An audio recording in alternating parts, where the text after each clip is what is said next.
Donc, je vous souhaite encore une fois à toutes et tous bienvenue. Je suis Maria El Jaoudi et je travaille chez ADI Nouvelle-Aquitaine et je me permets de démarrer avec le programme de ce webinaire qui est organisé et animé dans le cadre d'un projet qui s'appelle Dynamique. Vous voyez partout le logo Dynamique. Sans doute vous vous posez la question à quoi ça sert, qu'est-ce que c'est. Donc, je vous ferai une brève introduction pour vous parler de cette initiative-là. Et le webinaire d'aujourd'hui est concentré, en fait, et on va vous parler en fait des opportunités de financement. Les entreprises industrielles, quand vous avez des projets d'innovation qui demandent des actions sur l'intelligence artificielle, la robotique ou d'autres technologies de pointe, nous nous sommes dit que ça pourrait être intéressant de vous faire connaître quelques dispositifs de financement, tant au niveau européen qu'au niveau local ou au niveau national. Donc, un appel typiquement France 2030 qui sera présenté.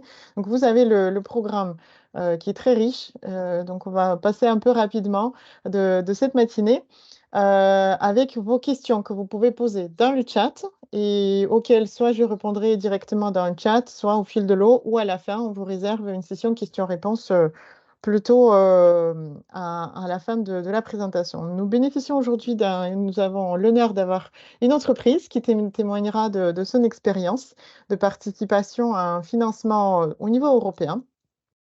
Voilà, les intervenants d'aujourd'hui, vous les avez à l'écran, c'est bien sûr moi, qui accompagne les entreprises dans tous les projets de développement et d'innovation, notamment en lien avec les recherches de financement, notamment au niveau européen. Donc, l'entreprise qui témoignera de son expérience, c'est ISP Aquitaine et je souhaite le bienvenu à Monsieur Armand Rossi, qui est ingénieur chargé d'affaires. Laurent Pérez, qui est responsable de cellule France 2030, nous présentera les dispositifs du même nom de France 2030. C'est un collègue qui travaille chez le pôle de compétitivité Aerospace Valley. Et merci beaucoup à Anne Keroué aussi, qui travaille aussi au pôle Aerospace Valley de compétitivité, qui est chargée de mission projet innovant, qui nous présentera des dispositifs Cascade Funding et Eureka Eurostars.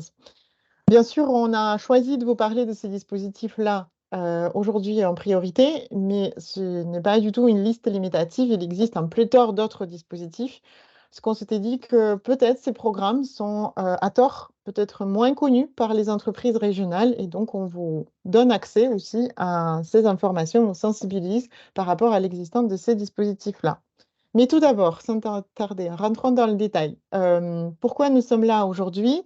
Et dans quel contexte est organisé ce webinaire rapidement? Euh, je vous ai parlé de Dynamique. Qu'est-ce qui est Dynamique? Dynamique, c'est un EDIH. EDIH, c'est European Digital Innovation Hub, les hubs de l'écosystème d'innovation digitale au niveau européen. Et c'est ni plus ni moins qu'une grosse opération collective, un gros projet qui est déployé au niveau des régions, partout en France et partout en Europe. Donc, Dynamique, c'est l'EDIH de la Nouvelle-Aquitaine. Et vous avez des EDIH, les équivalents qui s'organisent aujourd'hui et qui sont actifs dans toutes les régions françaises et européennes. Le but de ces EDIH et notamment de Dynamique, c'est de vous aider, les entreprises, les acteurs régionaux, de bénéficier, de profiter de toutes les opportunités pour monter en compétence sur les sujets de nouvelles technologies avancées. Donc, les 4 nœuds technologiques qui ont été choisis par Dynamique sont présentés ici. C'est l'intelligence artificielle, un peu le sujet central, mais pas que. Il faut l'avoir de façon très large par rapport à de l'application technologique et là où on retrouve l'intelligence artificielle. On peut parler de Dynamique. Dynamique peut vous aider aussi dans vos projets d'automatisation robotique, dans les process agiles, tout ce qui est interface homme-machine, les calculs de haute performance, tout ce qui est modélisation, l'utilisation de technologies à base de réalité virtuelle, réalité augmentée, pour par exemple imaginer des jumeaux numériques et faire de la maintenance prédictive, ou pouvoir former vos équipes grâce à ces outils très innovants, performants, qui permettent de gagner en performance.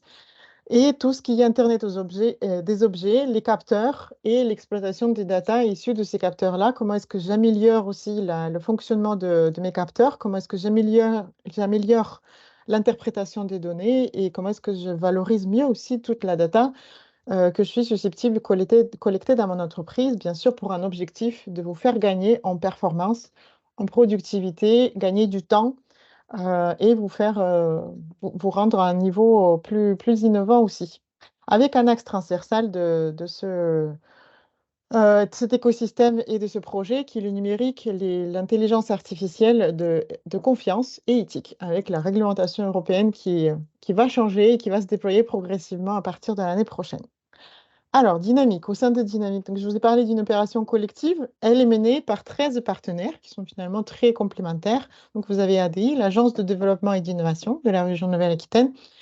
Nous avons aujourd'hui un des partenaires qui interviendra, c'est le pôle Aerospace Valley, mais nous avons un autre pôle de compétitivité, Alpha RLH, avec nous dans ce projet-là. Nous avons tout une liste de centres techniques et technologiques qui nous accompagnent sur les expertises très pointues sur certains sujets, le Captronic, CETIM, CEATech, ECATI, Technalia. Et nous avons les organismes plus académiques de recherche et innovation qui sont Estia, INRIA, Onera et Bordeaux NP sur la partie formation.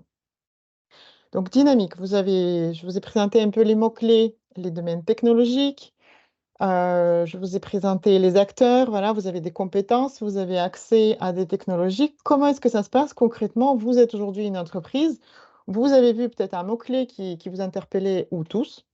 J'ai aussi les entreprises qui me disent, mais moi, je suis intéressée par tout ça. Comment est-ce que ça se passe et quel est le parcours un peu d'accompagnement au sein de cet écosystème, au sein de cette opération collective finalement pour les entreprises? De quoi est-ce que vous pouvez bénéficier? À chaque fois un contact personnalisé avec une évaluation de besoins et une validation d'un plan d'action derrière, et les préconisations qui sont émises par les 13 partenaires pour répondre à vos besoins pratico-pratiques et pour vous accompagner par rapport à vos propres domaines où vous souhaitez monter en compétences. L'idée, c'est de vous mettre un peu le pied à l'étrier, de vous accompagner dans l'appropriation de nouvelles technologies et vous donner toutes les clés en main pour que vous soyez derrière autonome et industrialisé, vraiment développer les différents process au sein de l'entreprise. Les différents briques de services qui sont proposés par Dynamique sont de 4 types. Donc, vous avez aujourd'hui un petit aperçu sur le volet accompagnement à la recherche de financement. Mais j'ai envie de dire, il faut démarrer peut-être par la partie technique. Si j'ai parlé des mots-clés, vous avez peut-être un projet, un besoin de développer une technologie ou la déployer au sein de votre entreprise. Nous proposons des conseils technologiques qui peuvent déboucher sur des phases d'expérimentation et de l'accompagnement au POC, la Proof of Concept, la preuve de concept. Et donc, une fois qu'on dérisque un petit peu l'innovation et un projet avec vous, on vous accompagne aussi sur la rédaction des spécifications techniques pour aller vers l'industrialisation de cette brique process. Pour vous accompagner aussi, on vous épaule dans la recherche de financement, tant public que privé, collaboratif ou individuel, donc par des services qui peuvent aller vraiment de décryptage de différents dispositifs, vous soumettre un petit peu une liste, un portefeuille de différents dispositifs qui pourraient susceptibles financer vos projets, ou jusqu'à l'accompagnement très personnalisé au montage du projet. Vous accompagnons dans la mise en relation aussi pour identifier des partenaires, des bons partenaires pour sécuriser votre projet. Et si vous souhaitez monter en compétences, bah, ça passe par la formation très pointue de vos équipes vraiment sur des volets technologiques informatiques ou plus à la conduite de changement, par exemple, ou qu'est-ce qui est stratégie d'intelligence artificielle et comment est-ce que j'ai fait pour ne pas rater le train un peu et bien déployer la stratégie intelligence artificielle au sein de mon entreprise. J'ai terminé. Si vous avez des questions, n'hésitez pas encore une fois à les poser dans le chat. Je passe la parole tout de suite à ma collègue Anne qui va vous présenter le premier dispositif. Oui, merci Maria, bonjour à tous. Voilà, moi je vais vous parler aujourd'hui des appels, à projets, de type cascade funding. Parce que c'est un appel, c'est des appels qui sont très intéressants pour les PME, pour mettre un 1er pied à l'étrier, vers «l'Europe» entre guillemets. Donc le cascade funding, c'est aussi appelé, Financial Support for Third Parties. Donc vous l'avez peut-être entendu sous le nom de FSTP. Hem donc en fait, c'est un mécanisme, mis en place donc par la Commission européenne pour vraiment simplifier et faciliter l'accès, aux startups et aux PME à des financements publics européens, sur, tout ce qui est, sujet d'innovation. Donc en fait, comment ça se passe? C'est la Commission européenne qui lance des appels à candidature Horizon Europe, auxquels des consortiums, d'organismes, donc souvent c'est des clusters ou des clusters, sur des thématiques qui y répondent. Et lorsque le projet est sélectionné, c'est ce consortium de clusters qui va organiser, des mini appels à projets entre guillemets, dédiés aux startups et aux PME. Donc en fait, c'est un peu cet aspect de cascade funding qui simplifie les démarches administratives pour les réponses, aux appels. Parce qu'en fait, les startups et les PME ont juste à répondre à des petits appels à candidature qui sont organisés par ces projets. Et donc vraiment, voilà, c'est un accès simplifié à des financements européens. Et en fait, c'est le consortium qui organise ces appels à candidature qui établit le dossier à remplir, les critères d'éligibilité et qui sélectionne les lauréats. Et donc les cascades funding, il peut y avoir différents types. Il peut y avoir des appels individuels, donc là, c'est une start-up ou une PME qui répond seule, à l'appel. Il peut y avoir des réponses en projet collaboratif, donc là, il faut au moins 2 start-up ou 2 PME de 2 pays, européens. Ou alors ça peut être des supports à l'accompagnement avec des accès à des services payés de formation, de développement à l'international. Voilà, des choses comme ça, des activités de conseil, qui sont gratuits pour les startups et les PME. Donc voilà, si vous voulez en savoir plus, donc on peut vous mettre le lien sur le chat, vers les appels, Cascade Funding FSTP qui sont en cours. Et là, moi je vais vous en présenter 2 qui sont ouverts. Qui peuvent vous intéresser. Donc le premier cascade funding qui s'appelle, Chour 5.0. Donc Chour 5.0, c'est donc un projet qui est coordonné en ce moment donc par Aerospace Valley et dont l'objectif est de soutenir, la transition des PME vers l'industrie du futur dans les domaines, de la mobilité, l'aérospatiale et l'électronique. Donc c'est, en fait pour des PME industrielles, qui ont, un atelier de fabrication ou un site de fabrication. Et donc les services que propose, Chour 5.0, donc qui sont gratuits, donc ça commence par une évaluation individuelle, de l'entreprise avec une élaboration d'une feuille de route, personnalisée. Il y a aussi donc des offres de formation technique, donc c'est en anglais et en ligne, sur les thématiques notamment de résilience, de soutenabilité et aussi, de tout ce qui est entreprise centrée sur l'humain. Ils proposent ensuite, 2 types de services, donc gratuits aussi. Donc un service, plus technique, qui est par exemple, des conseils technologiques. Donc par exemple, il y a le Fraunhofer qui est partenaire de ce projet, qui peut, accompagner les entreprises sur des conseils technologiques. Ça peut aller aussi même jusqu'à, aussi des tests, techniques, dans leurs infrastructures. Il y a aussi tout ce qui est, des conseils au business plan. Donc là, c'est des entretiens individuels avec un partenaire du projet, qui vous conseille sur votre business plan et ensuite aussi des mises en relation au niveau européen et surtout aussi, ce qui est intéressant, c'est que, à la fin de cet accompagnement, ça vous permet aussi, d'accéder à une subvention de 50 000 € pour, engager votre projet de transformation. Donc là, c'est intéressant pour les PME d'avoir ce petit ticket pour vraiment initier la transformation. Alors comment candidater? Donc dans les présentations et on peut le mettre dans le chat aussi, vous allez avoir les liens. Donc il faut commencer par répondre à un petit questionnaire, d'auto-évaluation en anglais, donc ça prend pas longtemps, c'est 10 minutes. Ensuite, il y a un questionnaire un petit peu plus complet, en anglais pour voir si, vous répondez à tous les critères, de Chour 5.0. On vous mettra le lien aussi, dans la présentation, dans le chat et enfin si vous passez ces 2 étapes, il y aura voilà une 3e étape pour détailler votre plan de transition, en anglais, hem, qui est, voilà, disponible si vous avez fait les étapes 1 et 2, avec une description de votre projet de transition, voilà, comment vous allez utiliser, les 50 000 €, qu'est-ce que vous souhaitez faire. Donc voilà, donc si vous êtes une PME industrielle, et que vous avez déjà identifié des transformations et aussi, peut-être des fournisseurs avec qui vous voulez faire cette transformation, ça peut vous aider à faire, à initier ça. Et donc pareil, si vous êtes des offreurs de solutions et que vous avez des clients, qui veulent utiliser vos solutions pour, initier, leur transformation, numérique, Shure 5.0 peut aussi vous aider. Donc la deadline est en janvier, donc voilà, ça laisse, un peu de temps pour y répondre, mais voilà, si, c'est une belle opportunité en tout cas, à saisir.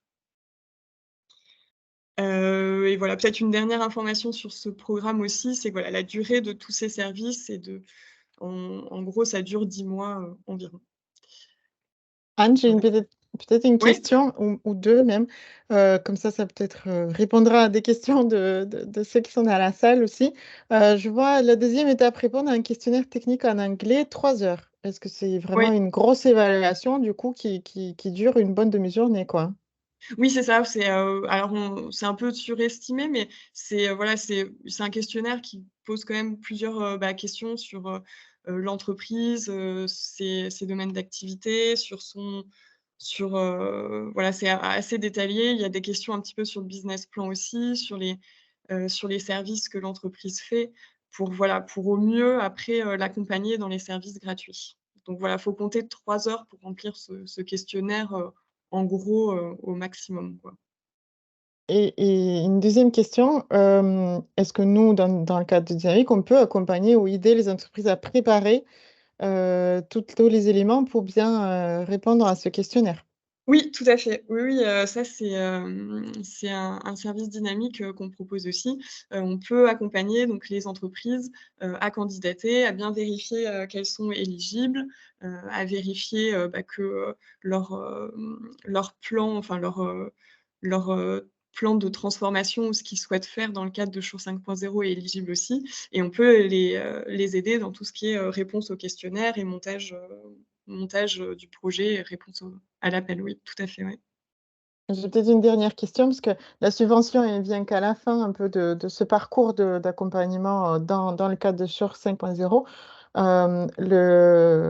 Cette subvention, elle est à utiliser sur un temps aussi limité. Il faut que le projet dure, peut-être entre 6 et 12 Oui, mois, c'est quelque sur chose des comme ça. projets assez «courts» entre guillemets, c'est 6 mois en gros, sur des projets de 6 mois, mais voilà, après ça peut varier en fonction du contenu du projet, présenté en fait, par l'entreprise.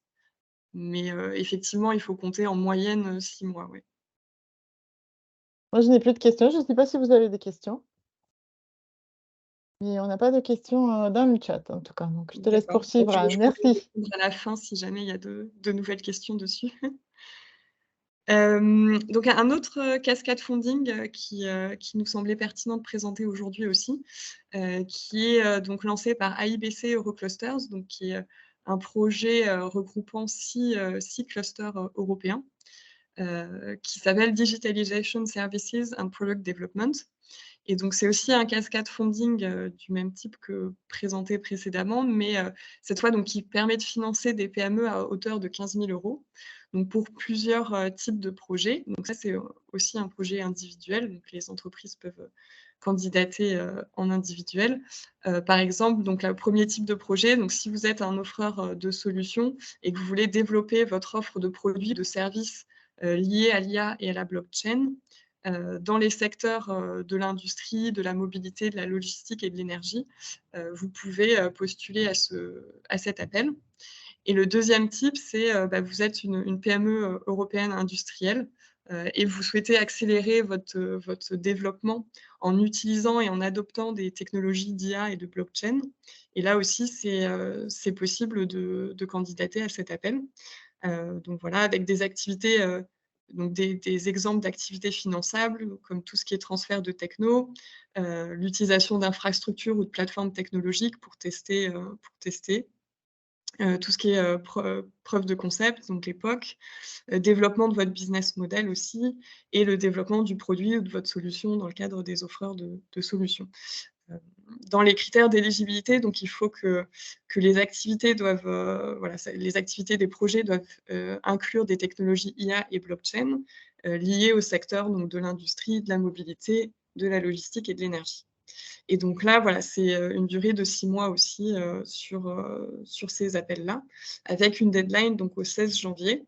Et donc là, pareil, on pourra vous transmettre les liens. Donc les liens sont ici sur la présentation pour candidater et pour avoir plus d'informations sur cet appel, vous avez tout dans les liens aussi, également. Donc c'est intéressant aussi pour les PME et les startups pour commencer à aller chercher des financements, au niveau européen. Donc voilà. Et le dernier appel que je voulais présenter, c'était donc Eureka Eurostars, qui est un appel, donc là, c'est un peu un appel hybride. Donc c'est cofinancé par, l'Union européenne et aussi par, BPIFrance, donc c'est entre l'Europe et le national.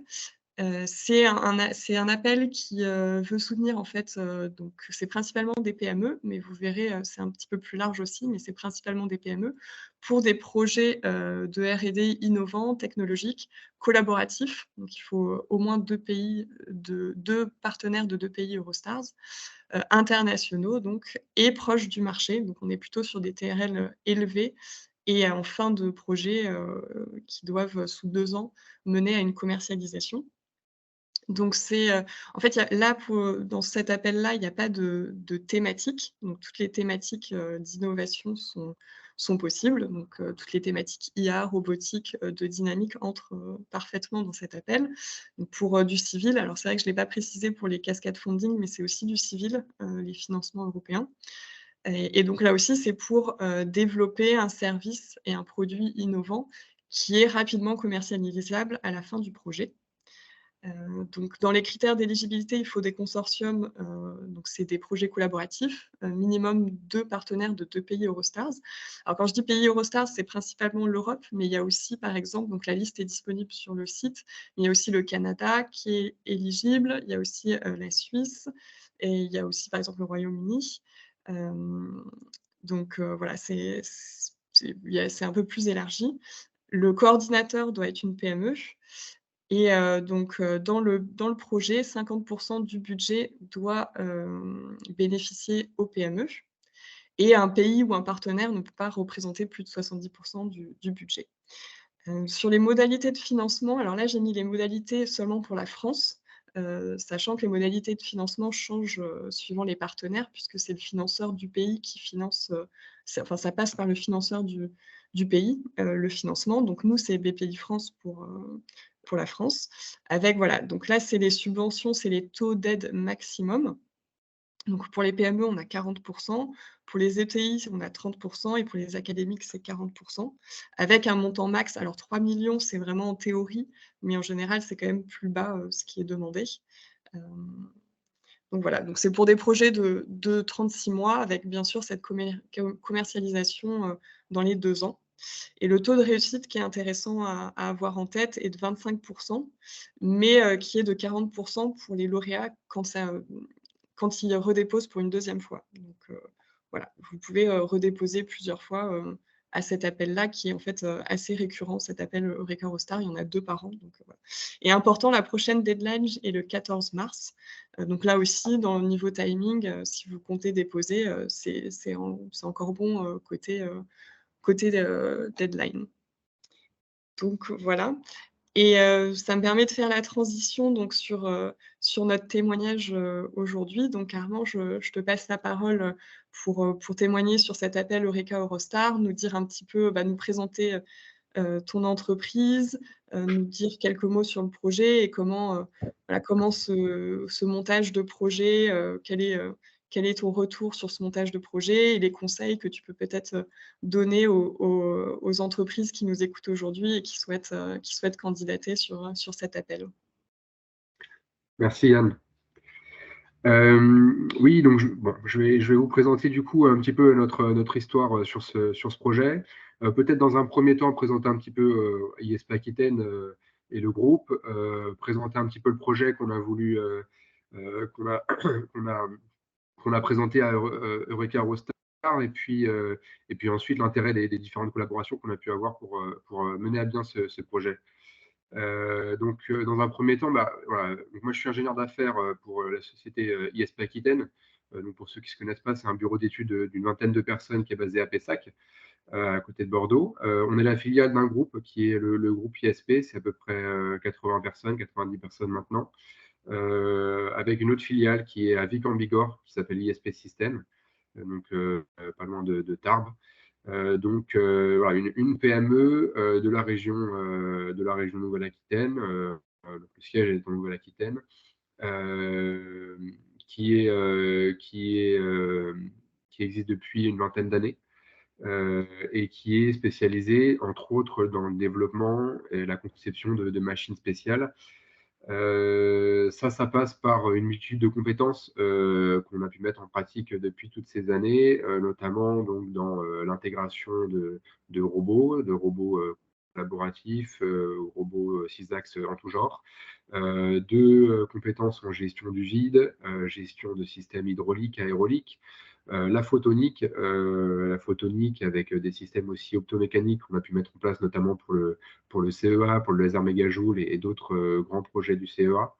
Des montages spécifiques, alors on est doté de salles à environnement contrôlé ISO 7 et ISO 8 qui nous permettent de répondre à des exigences de propreté de différents grands clients comme Thales ou Safran ou CEA, en électronique, électrotechnique bien sûr, et puis notre base qui est la mécanique.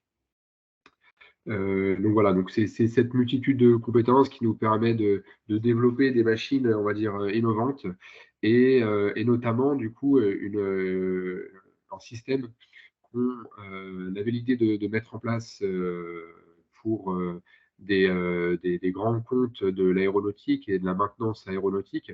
Alors cette idée, elle n'est pas venue directement de nous, elle est venue de Safran, Safran Helicopter Engine, qui avait un besoin d'automatisation de, de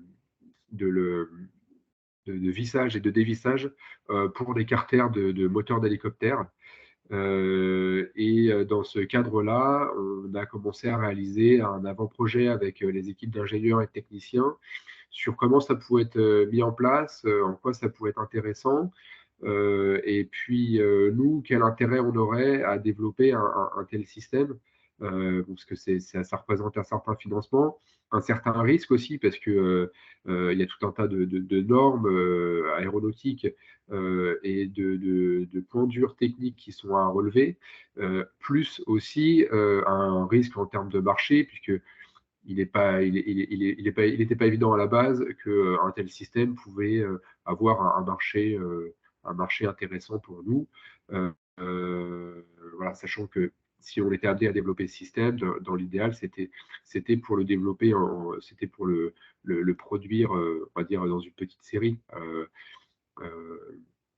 Et donc, voilà, ce système, pour le détailler un petit peu, c'est une plateforme qui est mobile, qui est munie de 2 robots collaboratifs. Donc, c'est des robots qui sont un petit peu tendance depuis ces 5 dernières années et qui sont intéressants pour le domaine aéronautique, puisque c'est des robots qui sont lents et qui permettent du coup de s'abstenir d'avoir des cages et des protections, ce qui permet à l'utilisateur de pouvoir travailler en même temps que les robots sur un système.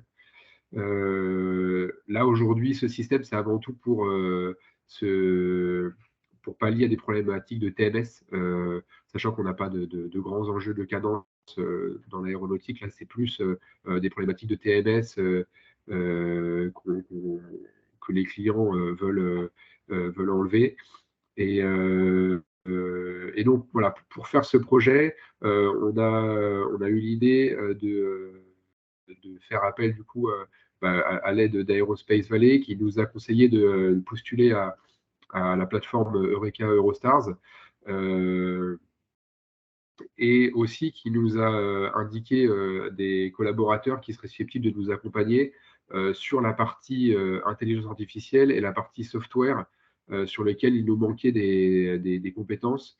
Et donc, Aerospace Valley nous a permis de trouver le partenariat avec Subsea, qui est un laboratoire de recherche suisse, donc qui est spécialisé justement dans ce côté informatique industrielle, intelligence artificielle et vision qui nous manquait pour mener à bien un tel projet. Donc les avantages de cette collaboration qu'on a avec Subsea, donc c'est que ça permet aussi, entre autres, d'échanger des compétences entre nous qui sommes un bureau d'études privé, qui avons l'habitude du contact client, mais qui avons des fois des lacunes sur le point de vue théorique, surtout sur des enjeux avec certaines maturités qui sont un petit peu faibles, technologiques.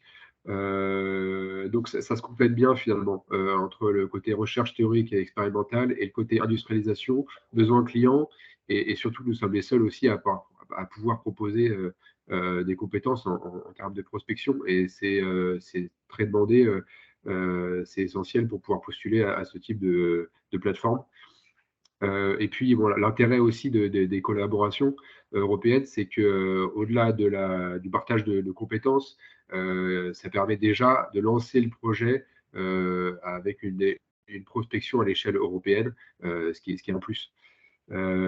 Donc, comme je l'ai dit, il y a Aerospace Valley qui nous a accompagnés dans la réalisation, dans le processus de candidature, qui nous a permis du coup de rechercher un partenaire intéressant et bien identifié par rapport aux besoins de ce projet, qui nous a permis aussi de rechercher des soutiens qui sont importants pour fiabiliser la candidature, des lettres de soutien, et qui nous a permis aussi d'avoir une certaine rédaction et une relecture du gros dossier qui est à faire, parce que voilà, faut pas se mentir, il y a quand même un bon dossier en anglais avec pas mal de questions sur tout le système, que ce soit sur les enjeux techniques, les enjeux sociétaux et les enjeux de marché sur lesquels il faut vraiment insister. Donc voilà, on les remercie encore pour les conseils généraux sur le déroulement du processus. Peut-être que je peux dire avec la slide suivante, certains retours d'expérience, ce n'est pas exhaustif de ce qu'on a pu avoir sur notre candidature à Eurostars. Vraiment, l'enjeu, c'est de multiplier le nombre de end-users et de lettres de soutien. Ils sont assez axés sur le marché et sur la rapidité avec laquelle le système que vous allez développer peut pénétrer le marché. Donc, multipliant les end-users, ça va rassurer le jury. Au début, on a raté le premier coche de notre candidature, parce qu'on n'avait pas justement assez de end-users. Donc, et on a fini par réussir le deuxième coup en ayant ajouté des end-users. Alors, à titre informatif, les end-users là, sur ce type de système sont Safran et Air France Industrie. Alors, on voulait mettre aussi l'atelier aéronautique de Bordeaux, l'AIA, mais malheureusement, comme c'est militaire, ça ne rentre pas dans la case. Donc ensuite, il faut bien insister sur la rapidité du passage à la commercialisation. Il faut bien insister sur les difficultés techniques, choses sur lesquelles je n'avais pas forcément insisté, puisqu'il y a un petit peu d'hypocrisie aussi, hein, c'est qu'on insiste sur un système qui doit être commercialisé rapidement, et en même temps, il faut qu'il y ait des difficultés techniques qui soient certaines, ce qui est un petit peu ambivalent, mais voilà. J'avais pas forcément insisté sur les difficultés techniques en pensant que c'était pas forcément ce qui nous intéressait, mais plus le marché. Mais il faut aussi insister sur les difficultés techniques. Voilà. Bien insister aussi sur la nécessité de la collaboration entre les entreprises partenaires, montrer que cette imbrication, elle est indispensable pour mener à bien le projet. Bien expliciter les personnes qui sont identifiées pour travailler sur le projet et leurs qualifications, montrer que le projet il est déjà mature dans votre tête, que les personnes elles sont déjà identifiées, qu'elles sont déjà qualifiées, voilà, ne pas hésiter à en parler, inclure des jalons Bonogo pour montrer que dans toutes ces phases de projet, on a un recul et on est capable de se dire est-ce qu'on avance ou est-ce qu'on fait un stop, est-ce qu'on remet en question le projet, ça permet de rassurer les jurys. Et ne pas hésiter à être optimiste sur les perspectives de croissance de marché. Voilà. Faut être vendeur. Hein. Et puis, si la candidature n'est pas validée la première fois, comme je l'ai dit, il ne faut vraiment pas hésiter à retenter. Le jury fait un rapport très détaillé de toutes les choses sur lesquelles ils ont pu ticker, sur lesquelles il serait bon d'améliorer. Et du coup, il faut vraiment s'en servir pour la deuxième candidature s'il y a. Ce serait dommage de s'en priver. Voilà. Parfait, merci beaucoup. Hop. Merci beaucoup Armand. Je ne sais pas s'il y a des questions pour le moment dans le chat, j'en ai pas vu. Non, Si il n'y a on pas a de questions. Ça a été clair, je pense. d'accord. Moi, si Ben, jamais, n'hésitez pas à me contacter a posteriori ou passer par Aerospace Valley. Merci beaucoup, en tout cas, pour votre témoignage. merci. Et du coup, Laurent, on te passe la parole pour France 2030. Oui, merci Anne et merci Armand pour le témoignage. Donc effectivement, là, on a abordé un appel à projet qui est pas confidentiel, mais qui est un peu moins connu, qui était l'appel Eurostar, Eureka, qui est un super outil. L'idée de la suite, là, c'est de vous présenter quelques opportunités côté France 2030. Donc France 2030, c'est le grand programme d'investissement en cours au niveau national. Euh, Ça représente plus de 50 milliards d'euros quand même d'investissement entre 2022 et 2027. Ça vient s'appuyer sur le 4e programme d'investissement d'avenir, qui était déjà de 20 milliards d'euros. Donc ils ont complété l'enveloppe de ce PIA 4 pour atteindre des montants assez importants. Donc il y a des conditions qui ont été listées pour pouvoir lancer des appels à projets sur France 2030. L'électronique, la robotique et les machines intelligentes en font partie. Donc il n'y a que 5 conditions et la partie machine intelligente est clairement identifiée comme une des conditions. Et puis, il y a des objectifs par filière. Alors, dans les filières, il y en a beaucoup, mais il y a des objectifs dans la décarbonation de l'industrie, dans l'aviation bas carbone, dans la santé, et ils ont fixé comme ça des grandes lignes directrices, des roadmaps qu'il faut atteindre, et puis des priorités de financement. C'est-à-dire que sur ces plus de 50 milliards d'euros, ils vont vouloir que plus de la moitié soit orientée vers de la décarbonation directe, c'est-à-dire des solutions industrielles ou innovantes en lien avec la décarbonation. Il faut qu'aucune dépense soit défavorable à l'environnement, donc il faut systématiquement que chaque projet financé ait un impact positif sur l'environnement. Euh, il y a une cible prioritaire, c'est les acteurs émergents. Donc, ce n'est pas spécifiquement ce qu'on appelle, nous, les startups, mais c'est des nouveaux acteurs sur des marchés. C'est-à-dire des acteurs, ça peut être des PME historiques qui viennent adresser un nouveau marché pour elles-mêmes ou un nouveau marché, un marché émergent. Et donc, il y a une prise de risque importante pour ces acteurs-là. Et France 2030 vise à orienter les financements principalement vers ces acteurs-là. La petite nouveauté, et ce qui est très intéressant sur certains appels à projets, c'est que ça vient financer à la fois de l'innovation, mais aussi des phases d'industrialisation, donc des TRL beaucoup plus hauts, et de l'investissement qui va permettre de commercialiser rapidement des solutions. Et puis aussi, ils ont voulu un système assez agile, c'est-à-dire qu'il y a les grandes orientations, les 5 conditions, les 10 objectifs, mais ils veulent pouvoir réorienter les budgets en fonction du succès des appels à projets ou des nouveaux enjeux qui vont apparaître entre 2022 et 2027, puisque la logique, c'est qu'on est dans un monde qui bouge très vite, avec des nouveaux acteurs qui ont tendance à venir casser des marchés, à venir offrir des nouvelles offres de valeur assez disruptives. Et donc, France 2030 se veut agile dans la manière dont il va pouvoir orienter ses financements. Quoi qu'il en soit, la majorité des financements vont être disponibles entre 2023 et 2024. Donc, en 2025 à 2027, on risque d'avoir une petite limitation, un petit peu moins d'opportunités de financement, en tout cas, sur ce qui va sortir. Et donc France 2030, ça va venir se décrire en appel à projet thématique ou non. On vous en a sélectionné certains, mais il y en a vraiment beaucoup et surtout, il y a des nouvelles annonces tous les mois. Et donc là-dessus, Dynamique essaye de mettre en avant les dispositifs nouveaux et anime une veille qui est accessible pour justement informer autour des sujets qui intéressent Dynamique et des opportunités de financement qu'il y a en face. Donc sur la slide suivante, on a sélectionné un appel à projet en particulier qui est offre de robots et machines intelligentes d'excellence, donc qui est dans le cadre de France 2030 et qui est opéré par BPI.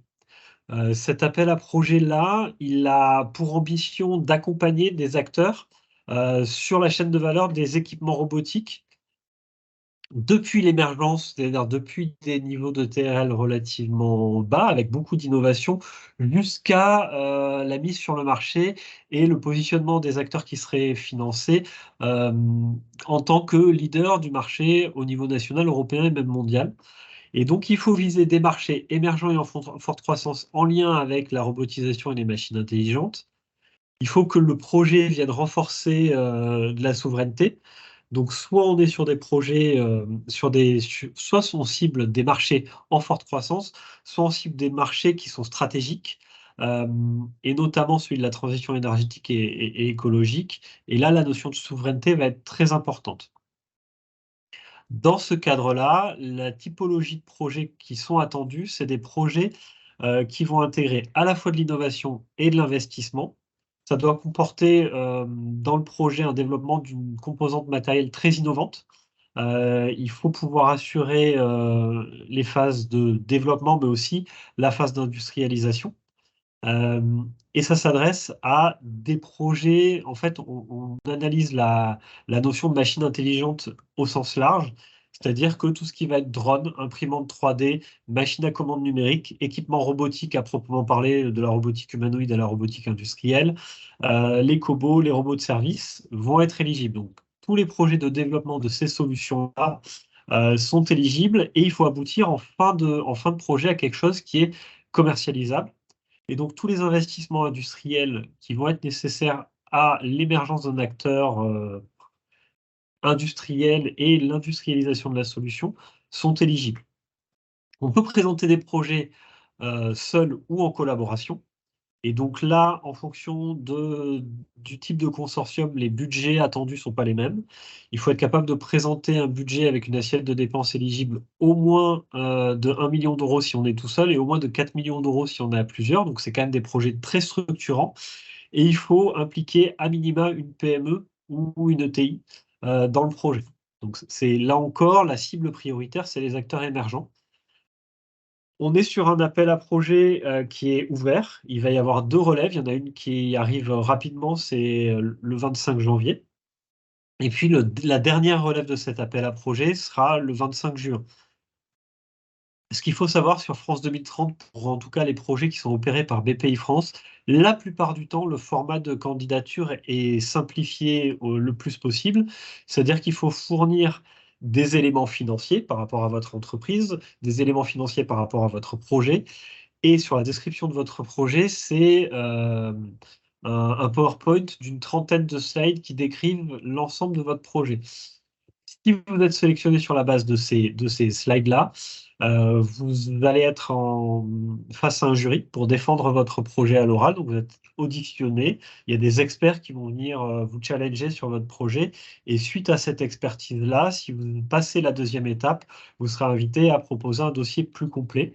Généralement, quand vous passez les auditions et quand vous êtes invité à candidater et à proposer un dossier plus complet, vous avez la quasi-certitude d'être financé, même si le financement n'arrivera que au moment où vous allez avoir la convention de subvention sous la main.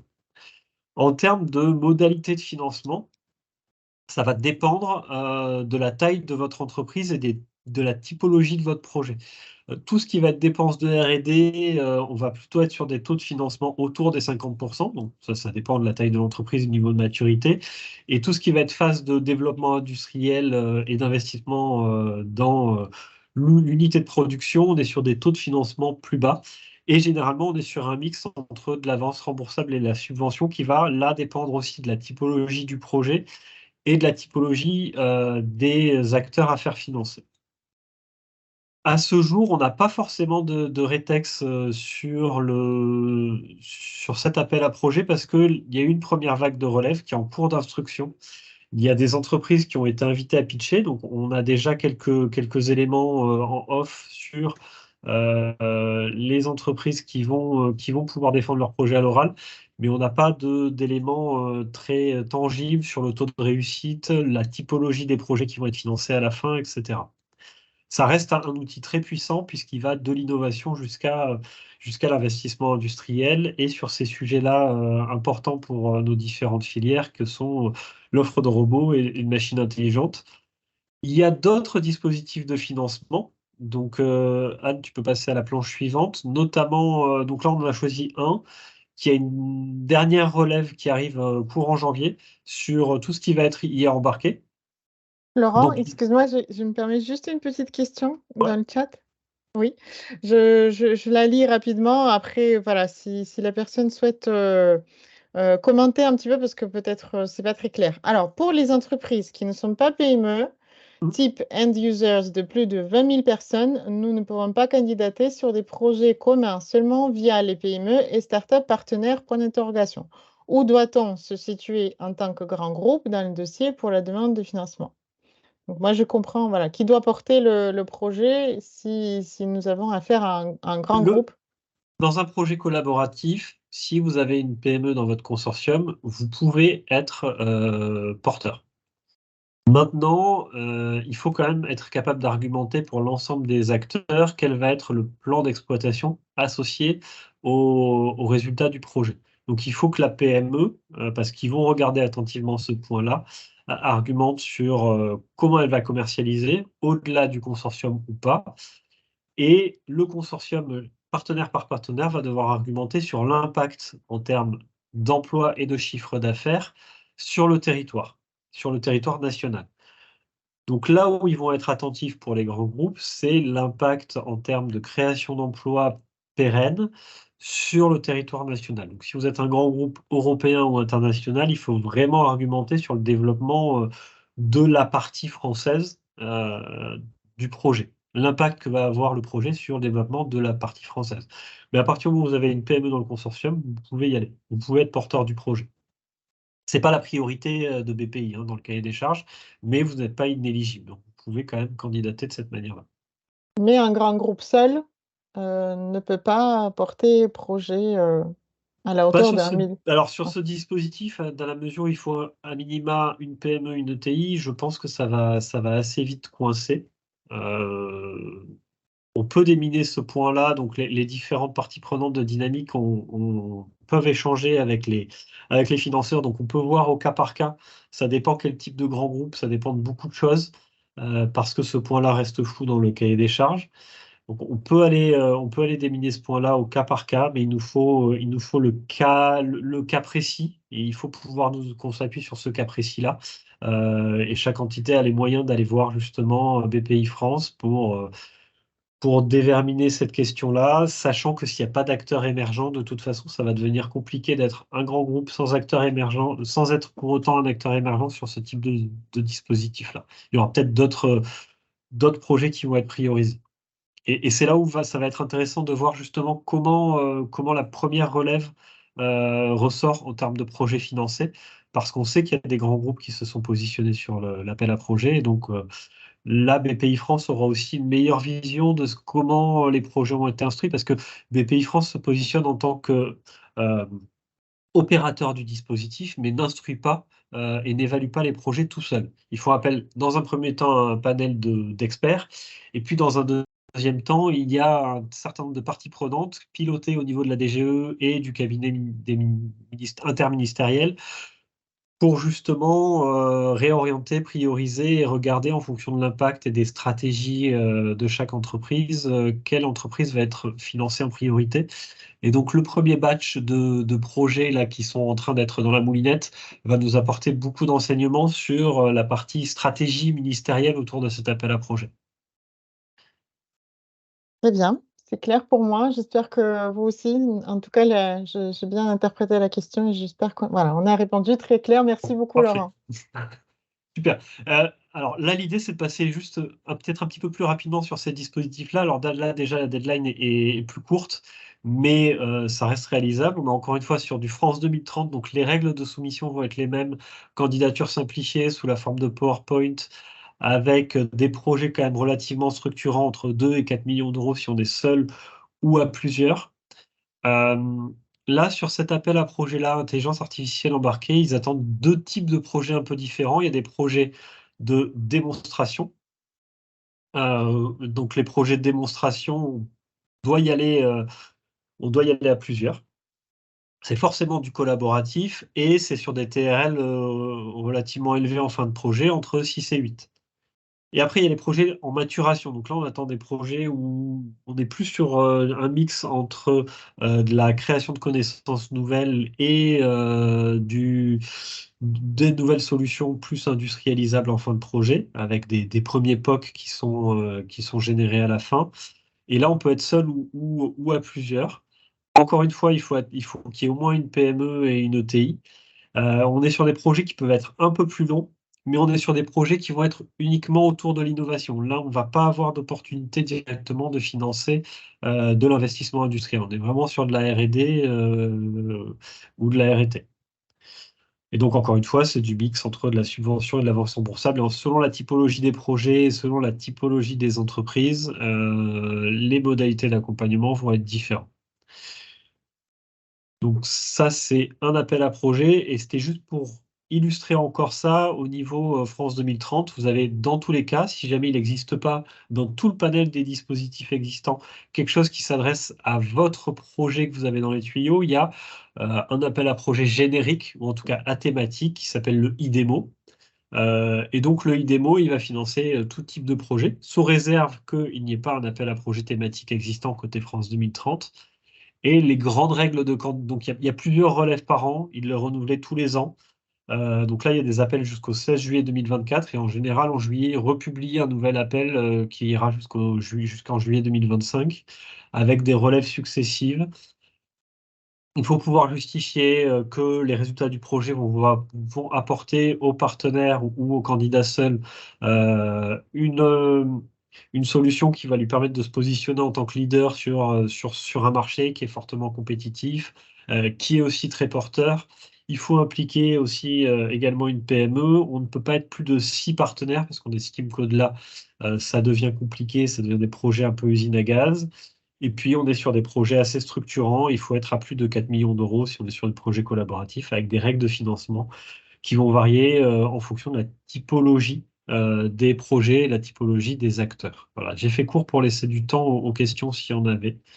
Je sais qu'il y a une dernière planche derrière. Je laisse la parole à mes collègues. Oui, merci beaucoup Laurent. En tout cas, c'est très intéressant et instructif et utile pour nos entreprises. Je ne vois pas d'autres questions pour l'instant dans le chat, mais en fait, j'ai répondu à une question. Donc, voilà, si je le fais bénéficier si j'en fais bénéficier à tous les participants, la question portait sur la possibilité de cumuler au fait, les financements du programme, plutôt le cascade funding que Anne avait présenté au début, le SURE 5.0 et l'accompagnement de Dynamique. Et j'ai répondu oui dans le chat et je vous le dis à tous, car en fait les deux programmes ne portent pas sur les mêmes sujets, les mêmes activités et ce ne sont pas les mêmes types d'accompagnement. Donc un qui vient avant, l'autre après, ça ne sera pas forcément en simultané, je pense, parce que oui, selon ce que Anne nous a présenté, Shure dure quand même, enfin, c'est un travail très conséquent sur tout un plan de développement d'une entreprise. Donc, oui, j'espère que ça vous a été utile aussi. Je ne vois toujours pas de questions. Bon, mais écoutez, tant mieux. Si la toute dernière question arrive encore dans vos têtes, il ne me reste plus qu'à résumer un petit peu pour vous dire que oui, il existe beaucoup de dispositifs. Nous avons choisi de vous en présenter certains avec un super témoignage aussi de Armand Rossi, entreprise SP Aquitaine. Merci beaucoup. Ça a été très clair et surtout la façon dont dans quelle mesure il est important en fait pour une entreprise de se faire accompagner dans ces projets-là, c'est très évident. Aussi l'intérêt de bénéficier de ces financements, c'est certes de dérisquer votre innovation, dérisquer toute la partie qui est incertaine d'un projet d'innovation, mais aussi identifier de nouveaux partenaires et quand c'est le cas en Europe, bah, identifier de nouveaux marchés aussi grâce à ce partenariat-là. Donc, au-delà d'un financement, c'est aussi stratégique pour nos entreprises. Euh, il ne me reste plus qu'à vous remercier pour votre attention et votre intérêt pour ce sujet. Vous avez l'ensemble de nos contacts là sur la dernière slide. Merci beaucoup. Ce webinaire, donc, il sera disponible en replay sur le site de Dynamique. De la même façon que les autres. Si les questions vous viennent après et que vous souhaitez les poser de façon personnalisée, n'hésitez pas à nous contacter. Et puis voilà, je réitère l'affirmation que nous pouvons vous accompagner. Donc, si vous identifiez là les dispositifs ou il y en a d'autres dont vous avez entendu parler ou vous avez une curiosité pour l'un des dispositifs de financement où vous avez des besoins, vous ne savez pas trop vers qui vous tourner, donc n'hésitez pas à nous appeler. Nous pouvons vous accompagner de manière très personnalisée sur ces sujets de recherche de financement pour les projets d'innovation. Voilà, merci beaucoup. Je vous souhaite une belle journée et d'avance un bon week-end. Merci à tous. Bonne Merci journée. beaucoup. Au revoir. Au revoir. Merci, au revoir.